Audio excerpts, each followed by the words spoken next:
আমি কণিকা সুবীর গোলদার। আমি ঠাকুর কমপ্লেক্স কান্দিবলি ইস্টে থাকি। আমার উপরে একটা কেস হয়েছে, কিন্তু এটার ব্যাপারে আমি কিছুই জানি না। আমার একটা ঘর আছে যেটা ওসিপাড়া পুলিশ স্টেশন ওসিপাড়া পুলিশ স্টেশনের কাছে আছে। তো আমি ওখানে ভাড়াটি রাখতাম পেইং গেস্ট হিসাবে। তো পেইং গেস্ট হিসাবে একটু পয়সাও বেশি পাওয়া যায়, সেই হিসাবে পেইং গেস্টে রাখতাম। তো 3টে পেইং গেস্ট আমার ঘরে ছিল। তো আমি পয়সা উঠাতে গেছিলাম। তো যেদিন গেছি সেদিন আমার শরীরটা খারাপ লাগছিল। আমি ওখানে শুয়ে পড়েছি। শুয়ে পড়ার পরে 7টা 8টার সময় 3টে 4টে লোক আমার ঘরে ঢুকে গেল। ঢুকে গিয়ে আমাকে উল্টো পাল্টা প্রশ্ন জিজ্ঞেস করা শুরু করলো। আমি তখন বললাম, এগুলো কি বলছেন আপনারা? ওরা আমার ফোন নিয়ে নিল আমার কাছ থেকে। আমাকে চলো চলো করে পুলিশ স্টেশন চলো। আমি বলি, কেন, কিসের জন্য আমি পুলিশ স্টেশন যাবো? আমি কি করেছি?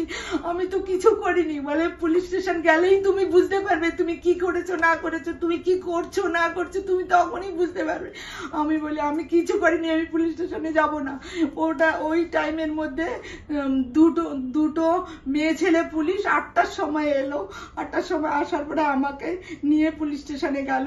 পুলিশ স্টেশনে যাওয়ার পরে আমি বারবার জিজ্ঞেস করলাম, কি হয়েছে কি হয়েছে? ওরা আমাকে কিচ্ছু বললো না। ওরা বলল, আপনি যত চুপ করে থাকবেন তত আপনিও ছাড়া পাবেন, আমরাও ছাড়া পাবো। যদি আপনি বকবক করতে থাকেন তাহলে আপনিও ছাড়া পাবেন না, আমাদেরও রাত হয়ে যাবে। তো আমি চুপ করে বসেই রইলাম, কি হচ্ছে না হচ্ছে ওরা লিখেই যাচ্ছে। আমি এই ব্যাপারে তো কোনোদিন আমি এরকম সমস্যায় কোনোদিন পড়িনি, আমি বুঝতে পারছি না। তারপরে রাত্রি 2টোর সময় আমি বলি, আমি এবার তো বাড়ি চলে যাই। বলছে, না, আপনার ছাড়া হবে, পরে আপনি বুঝতে পারবেন, আজকে রাত্রে বেলা এখানেই থাকতে হবে। আমি বলি, আমার বাচ্চারা কান্নাকাটি করবে, আমার বাচ্চারা আমাকে না পেয়ে ওরা টেনশন নেবে। তখন ওরা মোবাইলগুলো নিয়ে সুইচ অফ করে দিল। তো বাচ্চারা আমাকে খুঁজে ওরা মোবাইল করে ওরা তো কোথাও পেল না। ওরা বাড়িতেই রইলো, ভাবলো যে কি হয়েছে না হয়েছে, ওরা কিচ্ছু বুঝতে পারলো না। তারপরে সকালবেলা একটা পুলিশ অফিসার ওই মোবাইল নিয়ে এসে বলছে, তোমার বাড়িতে ফোন করো, তো বলো যে কোর্টে যেতে হবে। তখন আমি বলি, কেন কোর্টে কেন? আমার বাচ্চারা এইসব জানে না, ওরা কোর্টে যেতে পারবে না। তখন উনি তাড়াতাড়ি ফোনটাকে নিয়ে গিয়ে উনি নিজেই বলল, তোমরা মাঝগাঁও কোর্টে চলে আসো, তারপরে উকিলও নিয়ে আসো সাথে। তখন আমার মেয়েরা গেল, দেখে আমাকে কেঁদে ফেললো, মা তোমার কি হয়েছে, তোমাকে কেন এরকম করেছে? আমি জানি না মা, আমার কি হয়েছে, আমি কিছু জানি না। তারপরে তো সেটা তো বুঝতেই পারছি কি হয়েছে। তারপরে আমাকে 2-2.5 মাসের জন্য আমাকে অ্যারেস্ট করার পরে যখন আমি বাইরে এলাম, তখন জানতে পারলাম যে আমি যে 2023-এ একটা আমার গয়না হারিয়ে যাওয়ার ক্লেম করেছিল, যে মেয়েটা চুরি করেছিল তার নামে যে এফআইআর করেছি, সেই মেয়েটা তার বন্ধু বান্ধব নিয়ে আমার উপর ওইরকম একটা বাজে ক্লেম করে আমাকে ফাঁসিয়ে দিয়েছে। সেই ফাঁসানোতে পুলিশরাও বিশ্বাস করে আমাকে ফাঁসিয়েছে। এখন কিভাবে ফাঁসিয়েছে পুলিশে, এইটা একটা মিথ্যা জিনিস দিয়ে আমাকে ফাঁসিয়েছে। আমি এর মধ্যে কিচ্ছু জানি না। পুলিশদেরকে আমি অনেকভাবে রিকোয়েস্ট করেছি, কিন্তু ওরা আমাকে কিছুতেই কোনো কথাই বললো না। যা হওয়ার তো হয়ে গেছে। আমার সোশ্যাল লাইফ বলে এখন আর কিছুই নেই, আমার বাচ্চাদেরও সোশ্যাল লাইফের কিছুই থাকলো না। ওরা কত শিক্ষিত, কত কি, কিন্তু আমার লাইফ এখন কি হবে আমি নিজেও জানি না। হাইকোর্টের থেকে আমার উম্মিদ আছে যে এই যে আমার উপরে যে অন্যায় হয়েছে, এই অন্যায়টা কভার করে দেবে। পুলিশ যে রং করেছে সেই রংটা হাইকোর্ট ঠিক ভাবে নেবে। मेरा क्लाइंट निर्दोष है, इसको जबरदस्ती किसी के इंस्ट्रक्शन पे झूठे केस में फंसाया गया है। She is a innocent. Sir लगभग आपके क्लाइंट के को गलत तरीके से अरेस्ट किया गया है और उनका कहना है कि इस केस में हमें फंसाया गया है, उस पर क्या कहेंगे?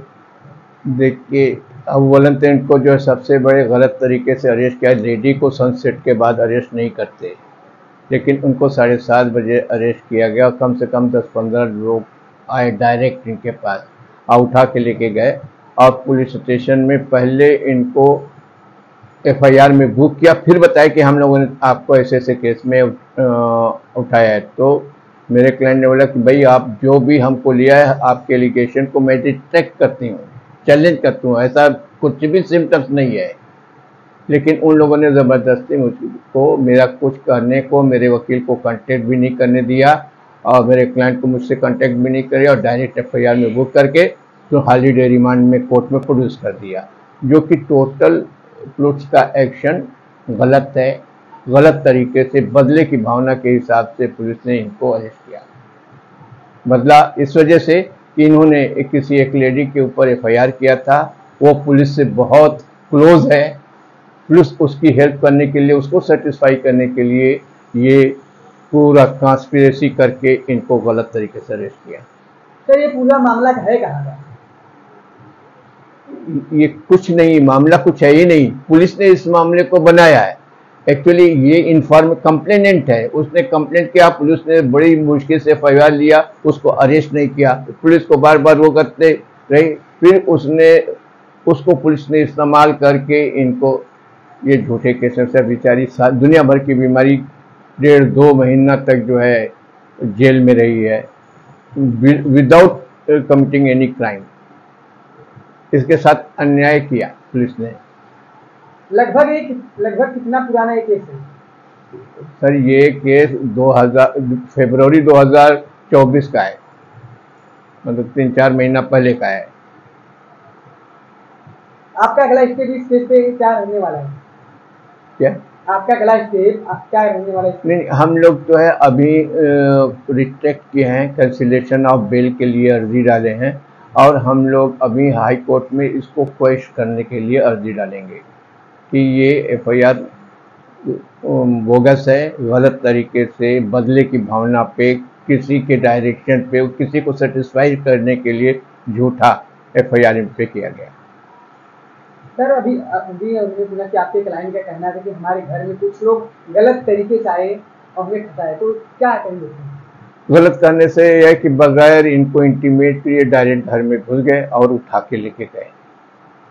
इनको मौका भी नहीं दिया कि किसी से बात करने, अपने वकील से, अपने बेटी और अपने हस्बैंड से। खाली पुलिस स्टेशन में ले गए और एफआईआर करके सुबह रिमांड में कर दिया, फिर उनको उनके वकीलों को बाद में पता चला, जब तक ये बुक हो गई थी एफआईआर में।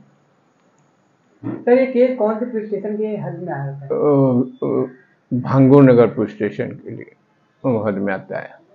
उसमें कुछ ऑफिसर इसके गार्गी कुंदर के बहुत क्लोज फ्रेंड हैं और उसको वीआईपी ट्रीटमेंट देते हैं। उसकी वजह हम लोग को आज तक समझ में नहीं आई।